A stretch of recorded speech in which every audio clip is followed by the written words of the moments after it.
Hey everybody, welcome to Pop Culture Philosophers. It's time for movie review. Today we're going to be talking about Glass.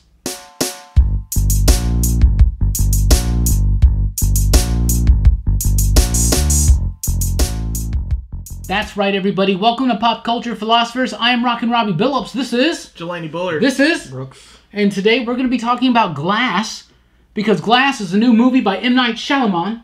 And we're going to be talking about it because we've been building up to this. We watched Unbreakable. We reviewed that. We watched Split for the first time for me and Brooks and revisited for Jelani. And we had a lot of fun with that one. So Split really got us excited for the connection, for the finale, Glass. Well, it came out this week. What do we think about it?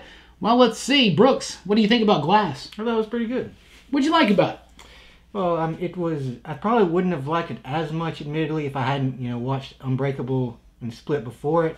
Yeah. So, I was those movies are essential, right? Yeah, I was looking forward to, seeing how everything turned out. But I think, he built on his mythos and he wrapped everything up. I mean, what more can you ask for? All right, you liked it. So but Split, this is something we do want to tell you, and we will be spoiling Glass in this video, so be warned. That's coming shortly. It is very important to have watched Unbreakable and Split. Otherwise, this movie will not be... Right? Yeah. Right? Yeah. Very connected. Well, I mean, you could, but you'd be confused. Okay. Because a lot of it depends on, knowing things from those movies. But you liked it? A good wrap-up? Good exploration of the characters? Well, I mean, I had my problems with it, but overall I thought, it was okay. We'll get to those problems in just a minute. Jelani, overall, what did you think about the movie? I'm not a fan. I thought I would be. And watching the last two films, it really, hit me hard that it wasn't as good as I thought it was going to be. Because the first act is solid. It is one of the best ways to introduce these characters, I would say. Specifically the Horde and they call him the Overseer. The Overseer, which I still have issues with that. They also call him the Green Hood. And the Tiptoe Man. I like the Green Guardian better. Yeah, I like Green Guardian a lot better. And it has that alliteration. Yeah. Yeah. And it does. Yeah. So does David Dunn. It does. Yeah. What was Elijah's last name? Elijah was... That's right, David Hatch. I said Elijah this time. Oh, gosh. Oh, wow. The last Thanks, video, David. in the Unbreakable video, I kept saying Elliot. Really? Oh, yeah, so David Hatch says, you keep saying Elliot, who's the dopey-faced kid now? Anyway, so overall, you didn't really like it. Not really. It took me a while to get to that point because I left the theater and I was okay. Yeah, this was all right, but that third act was trash. I think things were rushed. I think things looked a jumble. Like he had a lot of ideas, and he portrayed them well in the first act. The second act gets kind of muddled. It's okay, but then it just speeds up to this conclusion. And there's like a third act thing that he does with this tower, and he builds up this tower to be like the focal point of this epic battle.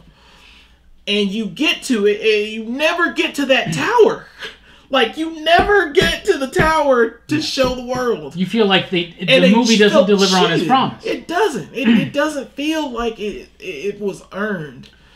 What we saw was just... there. It's a jumble, man. It's a jumble. Okay. And I'm just not a fan of it. And it's competent work, but it's wasted talent. There's a lot of wasted talent in this movie. There are a lot of people that did well in the film, but at the same time, they were just reading lines. So it was just a really muddled mess. Ultimately, Jelani... Tonally a muddled mess. Ultimately, Jelani, I'm going to agree more with you. I didn't really think the movie was that strong. I like you, I thought it had a very, very strong first act. Yeah. First 20 minutes or so of this movie, really, really great. It was basically the Horde coming into contact with the Green Guardian, as we like to say, not the Tiptoe Man or the Overseer. The Overseer, which sounds a little... That's a little racist. It's a little racist. So, I love that first bit of the movie. And even when I was watching the movie, spoilers now will start happening. When I started watching that movie, right as the Horde, James McAvoy from Split, and David Dunn, Bruce Willis from Unbreakable, right as they were about to confront each other.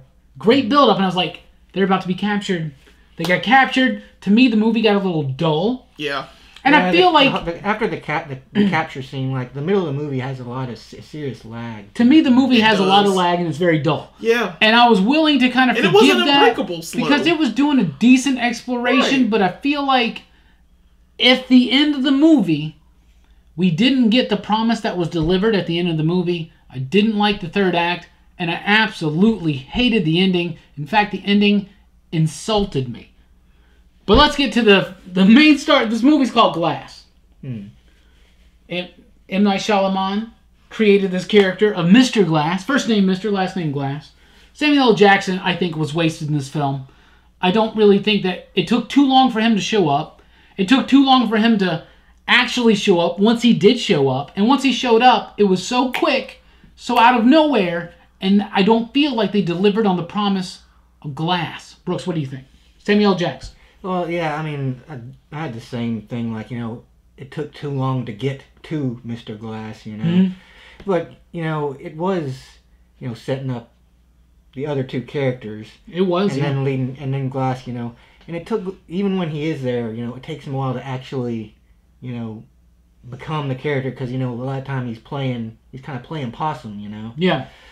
But I thought he did a good job in this, and I really liked his when he went and got his outfit. Yeah. Like the black jacket with the purple line. And, and he's got the little pin with the MG. I want to know where that came from. Yeah. Where did he get it? I want to know where that came from. Like he just made himself a he's been, that was what he was. That must be what he was arrested in. He's been. It must. Yeah, but he was wearing expecting to be arrested. But was he? Maybe he was. He's a mastermind, dude. Yeah.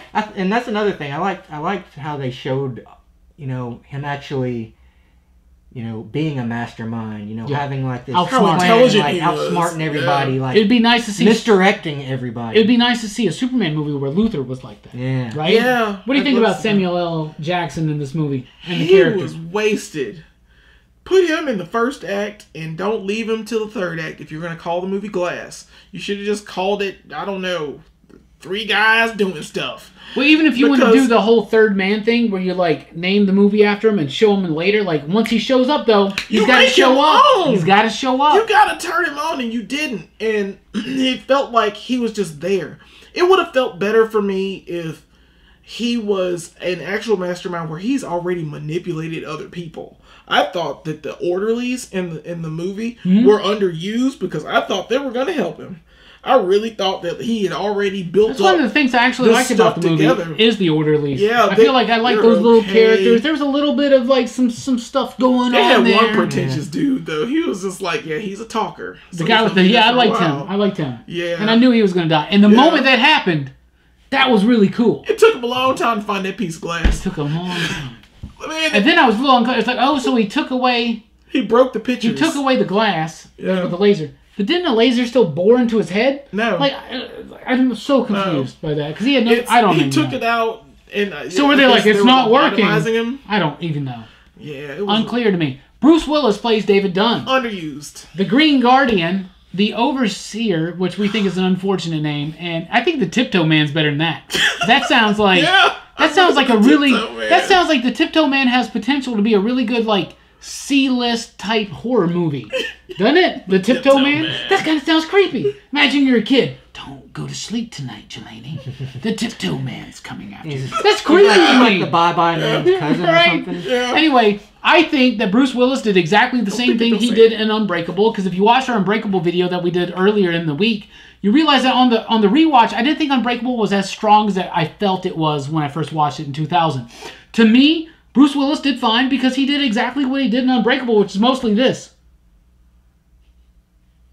Yeah. And, I don't know. All he did. I feel like he's a little underutilized too, but I also feel like he was underutilized in an overly morose Unbreakable. So, I really like Bruce Willis in the first bit. I like his struggle. He's the most engaging character to me outside of the Horde, and we'll get to that. Bruce Willis, what do you think about him in the movie? Man. And the character of David Dunn. I love the Green Guardian. I liked him. He was flat, though, in parts. But at the same time, Bruce Willis is that knows just not how character. David Dunn is, though? Yeah. David Dunn's just a flat character. He is a flat character. He's the most unenthusiastic, uncharismatic superhero out there.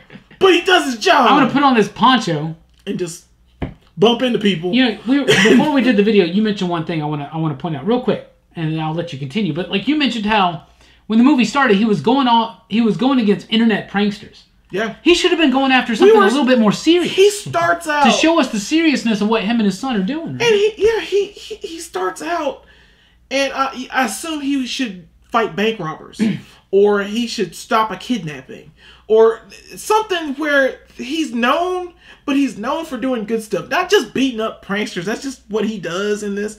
And I do like the interplay between he and his son, the dopey faced kid. Yeah. And but he's grown up. He grew up, and I think he's still bit that kid in a lot of this film.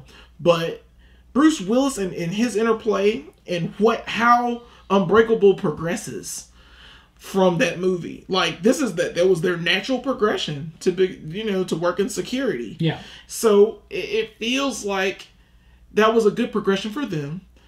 Bruce Willis did well as that because he's still like a concerned dad, but he's like, I'm older than you, kid. I do whatever I want. And like his kid's like trying to tell him what to do. Don't go on these walks.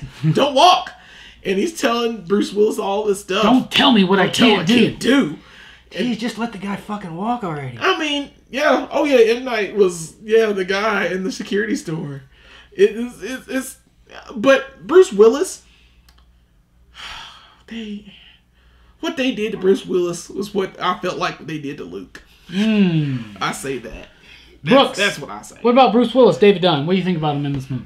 I thought he did good. He was definitely more confident than he was in the first one, and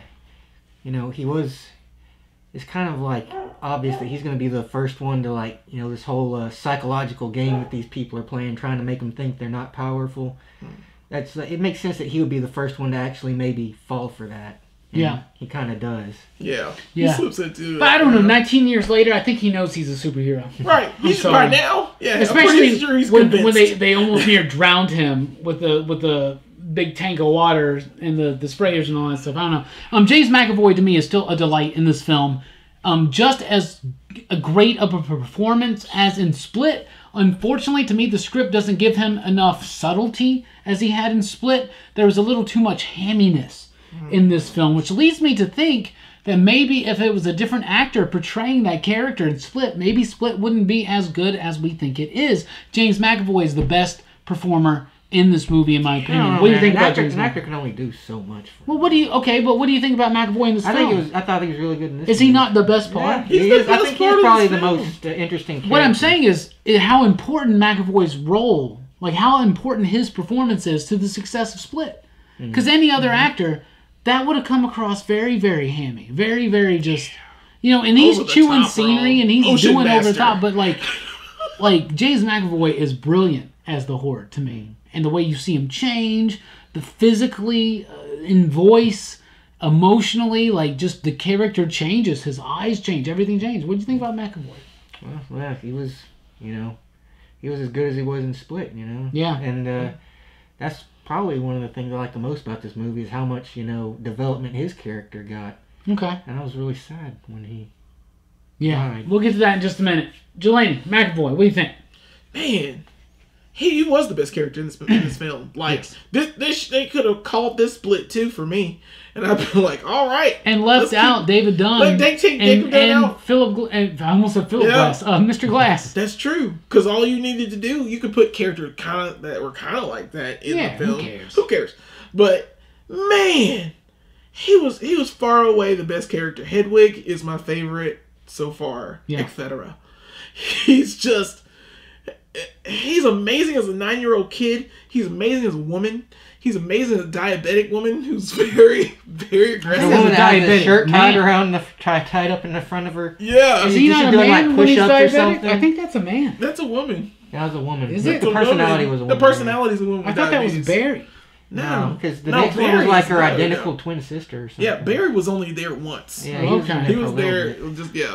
But all of the characters, but you can tell because we're talking about these characters like they're separate. You meet some of the new characters, some newer characters awesome. In this one too, right? Yeah. That we haven't seen. McAvoy's great. Sarah Paulson as a psychiatrist, boring, dull.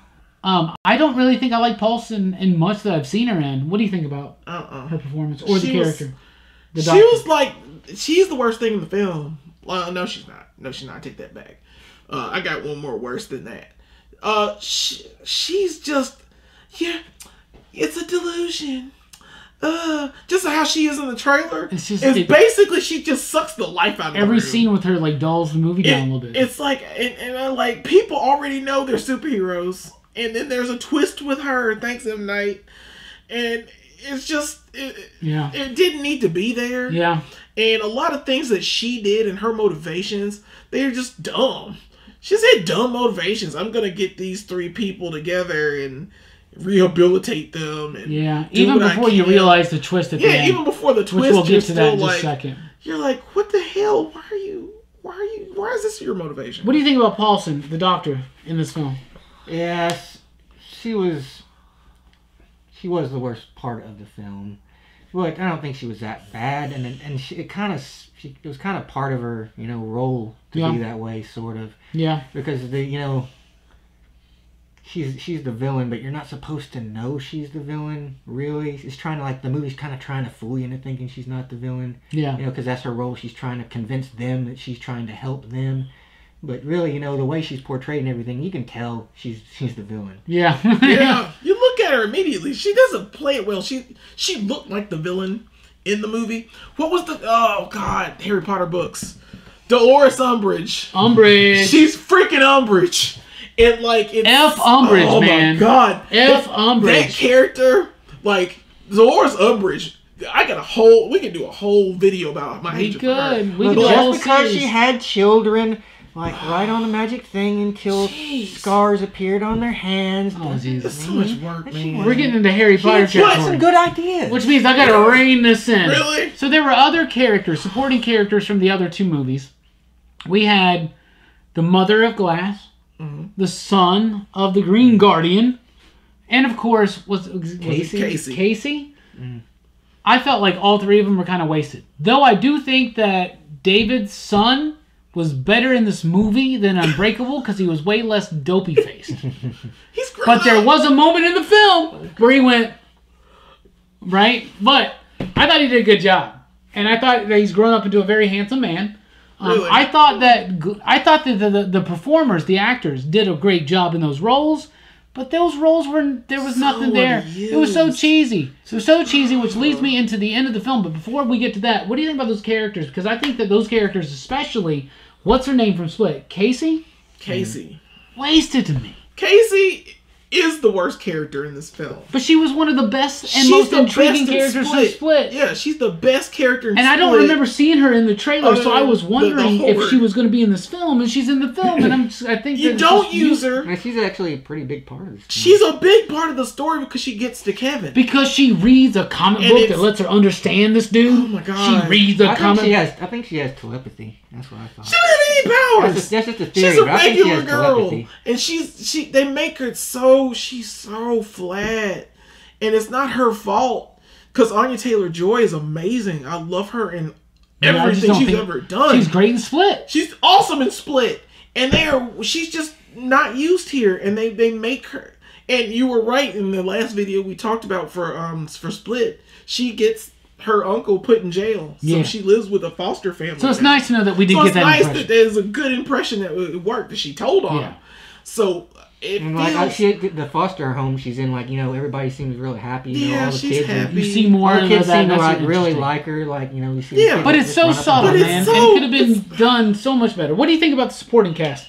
I thought the characters around. Good. I always liked. Liked Elijah's mother character. I wish there would be more of her in Unbreakable. She's a little enabling, isn't she? She's very enabling. Yeah, but I mean, she's a little enabling. Yeah. It's her own son, he tried to kill all these people, but I love him. He's all right.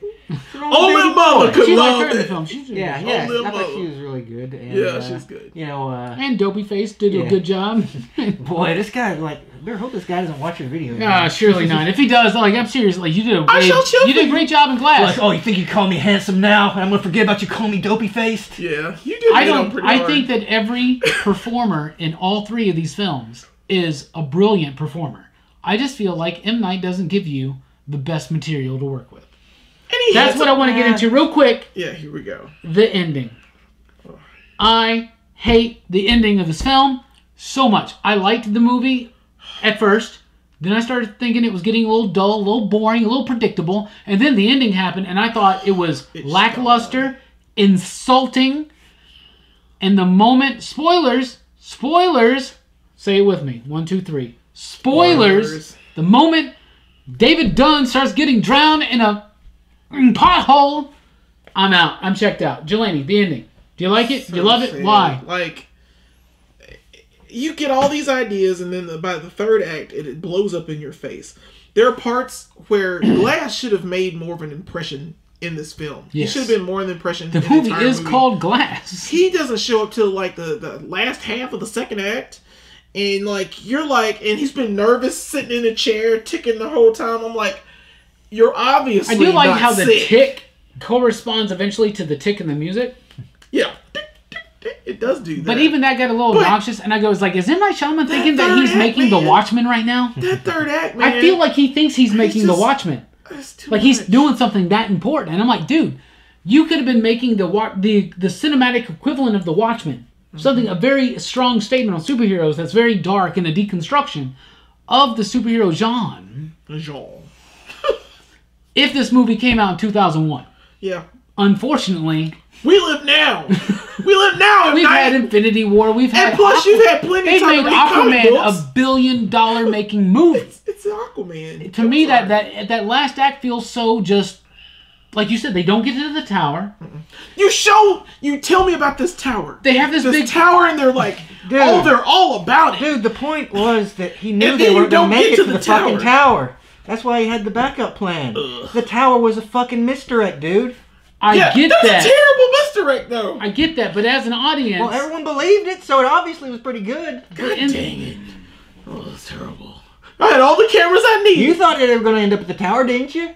Yes. I really did. Because... It subverted my expectations. Oh, maybe that's brilliant, M. Night. Maybe that is. Brooks apparently likes having that expectation of a final showdown. They killed David Dunn like a bitch. He died. Well, the thing about that is, what do you think about the ending? They killed him with a bow. Like, I didn't like that. How I knew it was going to get explosive. And there's an Illuminati. Like, I didn't like that, but it's kind of like what the crap, man. Just because you want something to go a certain way doesn't mean that it's going to go that way. I don't more like realistic in a way that this guy who's done all these heroic things just gets killed by a bunch of thugs in a puddle. That's very real. And, I don't like it, but, I can see the point of it, I guess. I can respect that. Sorry. But I think that, Jesus. To me, it shows a misunderstanding of superhero mythology by M. Night Shyamalan, to me. Yeah, well, that's the thing. Superheroes are so unreal, They're, like, so out there and ridiculous. Like, when you try to make them more realistic, Yeah. It just doesn't work all the time. The fight that at the end, the choreographer was lackluster and poorly staged. Weak. It was poorly staged. It all happened in the front yard. All in the front yard of the psychiatric ward where there are hundreds of cameras watching everything that Imagine happens. if it happened in the city in the rain at night. Oh, God. Like at the end of Act 1. Imagine if we would have gotten that. It didn't have to get to the tower. But give us something more epic than broad daylight. But that's the point, I think. I get it. The point is filmed. It's in broad daylight, right? Mm. You could have done that. It was shot weird. It looked... I don't like the secret society bit. There's a secret society. I think M. Night Shyamalan wants to make his next movie called Shamrock. Or something. Like, I don't know. Like, that's like... It feels to me like the end of Halloween 5. Yeah. Do you know what I'm saying? Versus Michael Myers. Yeah, yes. the revenge. But when you find out that there's a cult... Yeah, the cult of Thorn. What? You're sitting there like... Out of nowhere? And like, screw that. Shamrocks. Whatever. You got shamrocks on your wrist. Oh, gosh, is this hostile? And then Sarah Paulson's one of them, and she's like... And some guy can drown. What's up with the 5-minute scene of them sitting in the restaurant? And then they shoot. Yeah, I don't know. Okay. But you're right. Like, okay. What was that? I don't think that the guy who is facing the beast in the rain. I don't think that the guy who is being drowned in that tank by the beast and breaks out of that tank can get drowned in a puddle by an ordinary dude. By a dude. Maybe a dude who's lifts. Okay, granted. Well, he'd also been like, he'd just gotten out of that water tank. Okay. Do you remember Unbreakable? Yeah. Remember when he fell in the pool? in the tarp and he almost drowned? Yeah. How quickly did he recover from that? He went right upstairs and Yeah, kicked but that he's guy's old ass. now, too. He's okay. Maybe. I hate the fact that every time Brooks has a rebuttal, it kind of makes sense. I hate that. Anyway, here's what I want to talk about finally before we get to the ratings. I know we've gone long. Gosh. M. Night Shyamalan, do you trust him? At this point, do you trust him? Me, personally, no. 2 good films for me. For me, Sixth Sense, great film. And Split, great film. Hurt by its connection to Unbreakable and Glass. To me. M. Night Shyamalan, can you trust him? No, you lied to me. You lied to me again. You lied to me and I love Sixth Sense. I love Sixth Sense. I love Unbreakable. I love Split. I even like Signs. I said it. I don't like Signs. I know. But I'd like to see a Signs Village crossover with David Dunn. But I feel like all that potential is wasted because, they kill all 3 of these characters at the end. Everybody dies. Waste. Everyone's Wasted potential. dead. Glass, his chest gets caved in. Oh yeah, here's a twist. Here's another twist. Apparently, the father of Kevin, which is the Horde, yeah. You find out that he was on the same train that David Dunn was on in Unbreakable and that crashed. And he was the other guy that died. And they imply that Samuel L. Jackson's character, Glass, kind of knew that this was going to happen. Knew that this was going to happen. And I don't mind the tie-in, tie-in, but there needed to be a more epic ending. I don't mind all the psychological stuff. M. Night Shyamalan is really good at that psychological stuff. That's why that's why I think Sixth Sense and Split are so good. Mm-hmm. But ultimately, I just can't trust this guy as a filmmaker. You can't. Maybe well, you have so many duds. Maybe you should call Jordan Peele and be like, "Let me do an episode of Twilight Zone." Yep. What do you think about M. Night Shyamalan? Do you trust him at this point? Has he done enough good movies that you trust him explicitly? Well, he's kind of always been a coin toss, really. Yeah. He can make good movies. Maybe he should do a Two-Face movie. Sometimes he's just so far up his ass sometimes that he just keeps putting out these movies that just fall flat. I feel like one of his faults, Brooks, is that every movie has to have a twist ending. Yeah. It's like, movies are about, we want to watch movies ending? over and over again, and twists only kind of really have that impact that first time, What would you have liked better? The ending of this movie or David Dunn to have died fighting the Horde and defeating the Horde? I would have preferred, him to die fighting. Yeah. Other than drown in a pothole and the Horde shot, Glass getting just punched in the chest. That's it. Oh, yeah. But again, that's all part of the plan. That's life. That is life. All right, let's get to the ratings. We do out of 5s here, and we do ya digs. We don't do stars or thumbs up. We do ya digs, because we ya dig these movies. Anyway, out of 5 possible ya digs, Jelani, what do you rate this film? You know what? I'll be fair. I'm going to give it a 2.5 stars. 2.5? 2 for ya digs. Because you said stars. I did say 2.5 ya digs. Why 2.5? That's halfway there. It's It's a decent film. The first act is brilliant. I love it. Yeah. The Superman punch thing was kind of stupid, but it still shows the camaraderie between he and his son, or as far as David Dunn. But that first act is good. Then it gets to the second act and it's like, eh. And the third act is like, huh? Yeah. What? It's questioning. So 2.5 stars I'm giving it because that first act is solid. And I like David Dunn. Okay. He was a good character, but the Horde was amazing too. So, yeah. You got characters there. It's just you didn't do anything with them. Yeah. Brooks, what do you think about this film? What do you rate it? Out of 5 possible ya digs, what do you rate it? I'd give it a 3. 3? Yeah, it's respectable. It's pretty good, but I can see, there are flaws with it. Like, I don't think it's a movie that anybody can enjoy. Like if you liked Unbreakable and you like Split, you'll probably like this. But I can also see people not liking it too. It's very Shyamalan, I guess. That's the best way to put it, Brooks. That's the best way to put it. I'm gonna go 2 ya digs. That's 1 full ya dig for James McAvoy's performance, a half of a ya dig for Dopey Face Kid improving in this film, and a half of a you dig for the idea that in the credits they give James McAvoy credit for each role that he plays, which I thought was exceptional. But I hate the ending of this film. I think that M. Night Shyamalan does not understand superhero mythology. I think, like Brooks says, sometimes he has his head up his ass, more so than often than not. What? More so than often? I said that wrong. Anyway, more so often. I don't like this film. I don't recommend it. If it was up to me to tell you what to do with your life, I would tell you to wait till this movie came up on Netflix or Hulu or something like that. This is a January movie. If you love Split, I would just hold on to that love of Split. Man. But if you want to go obviously you need to make up your own mind no matter what. Please, don't. And when you do make up your own mind, we want to know how many you digs out of 5 do you give it. Let us know in the comments down below. Thank you guys so much for watching this video. We had a lot of fun doing this video. We really, really did. It was very passionate, fun video to do. So thank you guys so much for watching the video. Please do check us out if you want to support this channel and what we do over at patreon.com/PCP. There you can unlock exclusive content like PCP video newsletters and cool little exclusive videos. We're about to do one of those right now. Only available at patreon.com/PCP, but you can sign up for only $1 a month.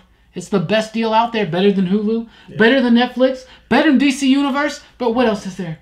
Better than Disney Plus. It's not even out yet. Anyway, thank you guys so much for checking out the video. Like I said, let us know how much you like Glass or how much you hate Glass or what you think about it in the comments down below. We'll be back soon with more movie reviews in February. Be excited because we are. I'm Rockin Robbie Billups. This has been Jelani, Bullard. And this has been Brooks. the magnificent you are. Thank you for joining the PCP Army. If you haven't, do it already. Do it on Facebook. PCP Army, the official Pop Culture Philosophers Facebook group. Join us. We're excited to have you there. Thanks for rocking with us.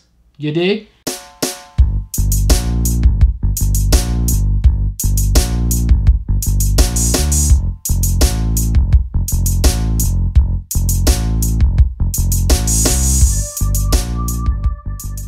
That's like, I think, a 40-minute fucking review. That was a long review.